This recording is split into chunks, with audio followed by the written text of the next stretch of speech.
Bridget, Brent, McMahon is not only a familiar name here in Connecticut, but also to the former president. The retired WWE executive has stayed a close ally and is Trump's first pick so far who already served in his previous administration. With inauguration just 2 months away, Trump's picked her to spearhead the shuttering of the Department of Education, a core part of his campaign, which McMahon massively contributed to.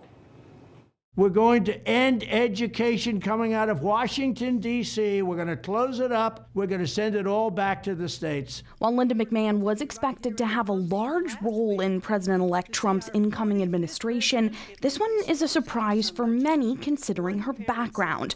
The former WWE executive jumped from the wrestling ring to the political ring in the 2010s, running as the Republican nominee for U.S. Senate, but losing to Richard Blumenthal in 2010 and Chris Murphy in 2012. Trump then hired McMahon to run the Small Business Administration during his first term.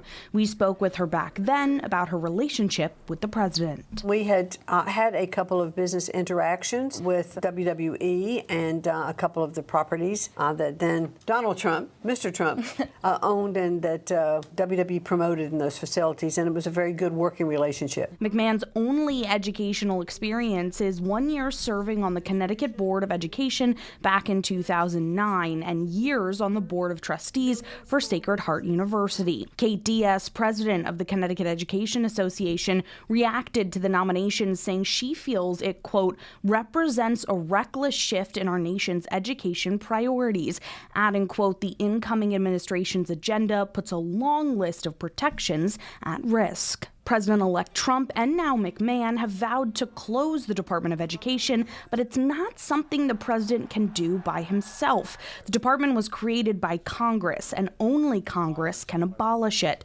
Though Republicans do control both chambers right now, the Senate filibuster would make it very hard to pass legislation without some support from Democrats. If it were to happen, though, it's assumed many of the department's functions would continue, like distributing money to schools in low-income communities and children with disabilities, just in a less organized manner. Governor Lamont tells us he isn't too worried. I think they're just rearranging the deck chairs. You're still going to have Title IX. You're still going to have the grants being made. That's not going to go away. All they're going to do is move it from one building to another.